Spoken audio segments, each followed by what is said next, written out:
Before we start, I just want to say that I am making some assumptions here because of how little we know about the Saiyans' life after Vegeta was destroyed. For example, in Broly, we are shown that 2 more Saiyans survived, but we don't know what happened to them. So I am creating my own story about what could have happened. Anyways, enjoy. Last time on Dragon Ball Z, Planet Vegeta is doomed, destroyed by the tyrant Frieza after he feared the legend of the Super Saiyan. However, before the planet exploded, Bardock and Guinea sent their young son Kakarot to a different planet in order to save his life. Though they thought about sending Kakarot to a planet with a weak population, they instead decided to send him to his older brother Raditz. This was in the hopes that at least a few Saiyans would be able to be protected and stay alive if Bardock's worries about Frieza were right. Now the Saiyans on a distant planet see as Kakarot's ship lands, wondering why he was sent away. A brotherly bond is born now.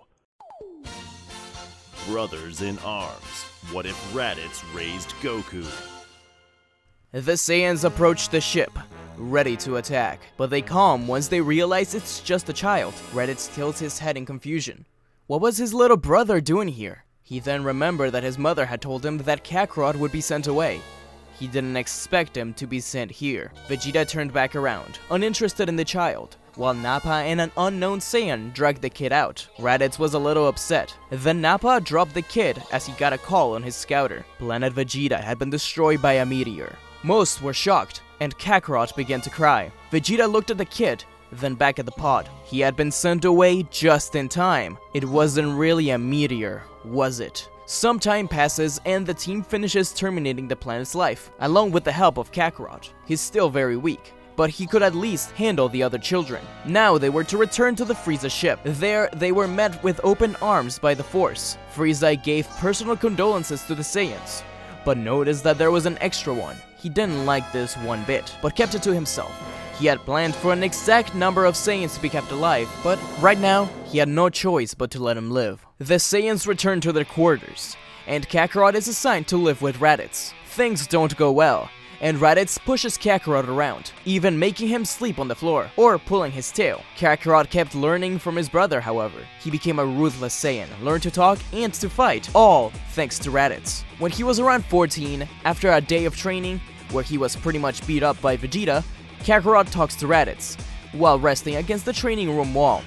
He asks about Planet Vegeta and about his history. Raditz explains what he can, even if reluctant. He explains about King Vegeta, about the old planet Salad, and even mentions something about Tuffles. Kakarot grows up being taught by Raditz that the Saiyan race was a proud warrior group, and that they deserve better than what they are getting right now. Kakarot is in awe by Raditz being so open about Vegeta, so he tries his luck a bit more by asking about their parents. Raditz gets upset and punches him in the face, saying that he shouldn't worry about things like that. One day, while out on a mission, the 2 unknown Saiyans are killed.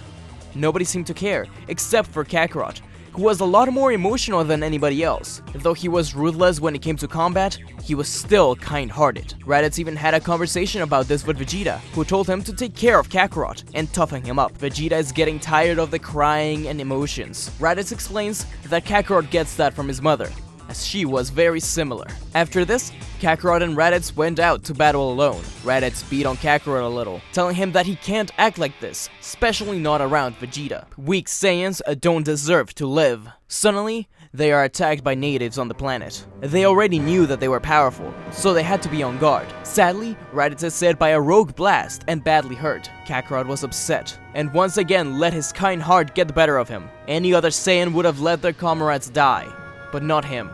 His anger fueled his power, and he fired a giant blast. This wasn't enough, but Kakarot kept fighting and keeping the enemies away from Raditz. Raditz woke up dazed and saw that Kakarot was defending him. He stood up, put a hand on his brother's shoulder, and together destroyed the enemies with a double sundae. This encounter made Raditz realize that maybe the way Kakarot isn't the worst. Meanwhile, Frieza had actually sent the Saiyans to that planet in hopes that they would simply die there. 2 of the weak ones did. However, the younger Saiyans and Nappa were still alive, and could be used as valuable soldiers, from what he could see. He decided to let them live. However, unknown to him, Vegeta was planning something. Unlike the original story where Vegeta found out about his planet's destruction and Frieza's involvement later in his life, Vegeta is almost 100% sure that it was Frieza, simply because there was no other reason for Kakarot to be sent out unless Raditz's parents had foreseen the destruction of planet Vegeta. He already knew that Frieza didn't like the Saiyans. He had been told so by his dad every now and then. Raditz and Kakarot's relationship became much more brotherly after the encounter with the aliens, though it was still difficult for either of them to show it. However, their cooperation made them train harder and better together, making them much stronger. Eventually, Raditz opened up about their parents, and how Kakarot looks a lot like Bardock. Essentially, while Raditz made Kakarot tougher and a colder fighter, Kakarot made Raditz open up more, essentially becoming his first friend. That's not to say that Kakarot stayed all emotional. He still listened to Raditz, and slowly became more and more Saiyan-like. Every mission was more ruthless than the last, but it was fun for both brothers. They always had each other's back. Hey kids, don't go away. We'll be right back. And now back to our show.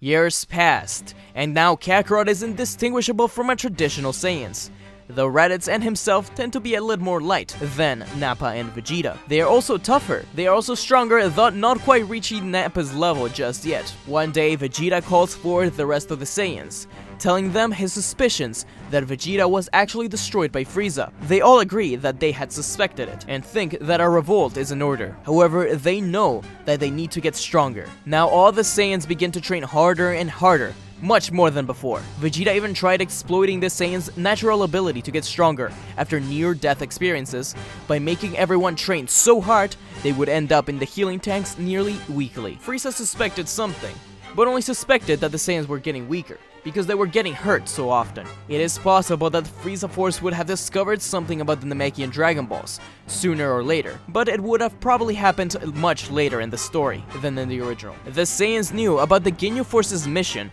to go to planet Yardrat, so they planned their attack when they were gone. Frieza was going to be tough enough as it is. They didn't need any more powerful beings around. I'd say that the Saiyans trained enough and pushed each other to near death enough to be around Frieza Saga Vegeta level during the fight against Frieza, with Vegeta being the strongest, but the rest not being far behind, though none of them matched what Goku was during the battle against Frieza. Anyhow, the plan begins at planet 79. The Saiyans all together storm down the halls of the palace, blasting everybody out of the way. The weak ones are very easy. Even Qui stands no chance. That is, until they get to the door, where Dodoria and Zarbon await.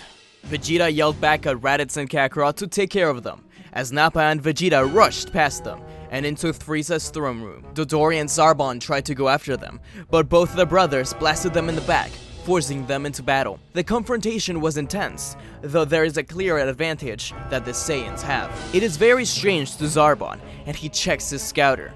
Their power should not be as strong as it is. Meanwhile, at the throne room, Frieza laughs at Vegeta, telling him that he stands no chance. When the tyrant goes to check the scouter, Vegeta shoots a ki beam from his finger, destroying the scouter. He says that Frieza won't need it. Vegeta then blasts the roof of the room and launches an artificial moon. Both Vegeta and Nappa begin to grow into monstrous Ozaru. Even Frieza would have trouble with this. At the same time, Kakarot defeated Dodoria, but suddenly Zarbon transforms. This was crazy to the Saiyans, who didn't expect it at all. Zarbon then warns the Saiyans that even Frieza can transform, before being killed by Raditz.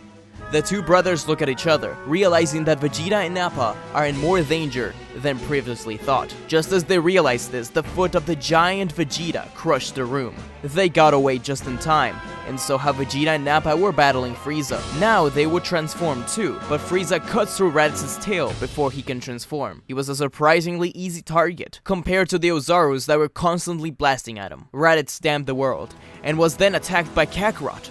Thankfully, Vegeta and Nappa were keeping Frieza busy, because Raditz would have to handle Kakarot first. Raditz was forced to fight his brother, but nothing he did could make him calm down. He had no control over the Ozaru, and if he wasn't careful, he could start a fight with Nappa too, who wasn't fully in control either. Vegeta was yelling at Raditz to hurry, and Frieza laughed as the Saiyans killed themselves. Raditz had to think of what to do, and then thinks of how his mother used to be. Raditz looked at Kakarot in the eyes, and told them to control himself, that they were brothers, and they had to fight together, not against each other. Kakarot slowed down, and looked over at Frieza. Raditz pleaded with him more and more, and it seemed like the Ozaru understood as he leaped from where Raditz was and onto Frieza. With a combined power level of around 7 million, the Saiyan Ozarus were finally defeating Frieza. Frieza had had enough and transforms into his third form. This gives him a chance to slice through the tails of the Saiyans much easier. First Vegeta, Nappa, and then Kakarot.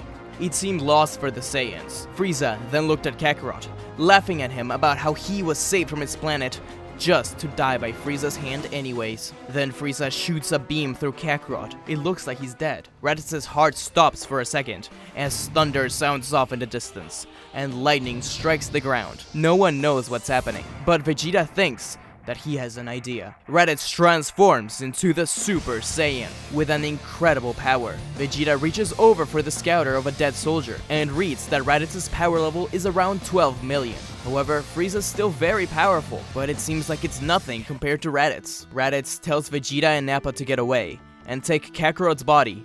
Vegeta wants to refuse, but Raditz punches him in the face, knocking him out. He looks at Nappa and nods. Nappa grabs the two Saiyans and flies off to the ships. He knew that Raditz wouldn't make it. For some reason, he just had that feeling. But at least him and Vegeta could survive. As Nappa reaches the pods, he sees Kakarot wake up. He hadn't been killed after all, just severely hurt, but they needed to get away quickly. Kakarot wants to go back and help his brother, but Nappa tells him that he's giving them a chance to live now. Kakarot then remembers how he once saved Raditz's life, and he feels a tear fall. The Saiyans then escape. Meanwhile, the battle between Super Saiyan Raditz and Frieza shakes the whole planet. Raditz has stopped Frieza from killing Nappa as he flew off, but the fight wasn't going too well for him. Frieza had transformed into his final form, with a power level of 60 million. Raditz is almost beat when Frieza blasts through his legs, making him fall onto the ground. He then steps towards Raditz, telling him that he will come after the other Saiyans. Raditz simply spits on Frieza, and then replies that they will learn this form, and they will defeat him for the whole Saiyan race. Frieza laughs, telling him that this isn't even his full power. Frieza comes to his 100% state. His power is thousands if not millions times higher than Raditz's. As Raditz was killed by Frieza, he realized that the tyrant might really be too much for his brother and allies, but he still has hope. While traveling away, Kakarot can't help but think that this is the last time he may see his brother. But that's everything we have for today, guys. Thank you so much for listening to this story. This was a lot of fun to make. Actually, probably one of my favorite stories I've ever told. I've gotten more attached to the characters than I should have at this point, I think.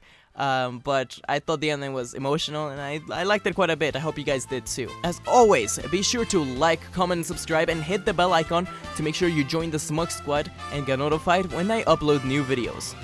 The Dragon Ball question of the week this week is, if there was one thing you could change about the Dragon Ball story, what would it be? Leave it in the comments down below, and I will feature you in the next video. Anyways, until we meet again, see ya! Don't forget to like, comment, and subscribe to Smugstick, unless you want to be destroyed. Lord Beerus, that's hardly fair. But also, don't forget to click the bell icon to get notified when he uploads new videos.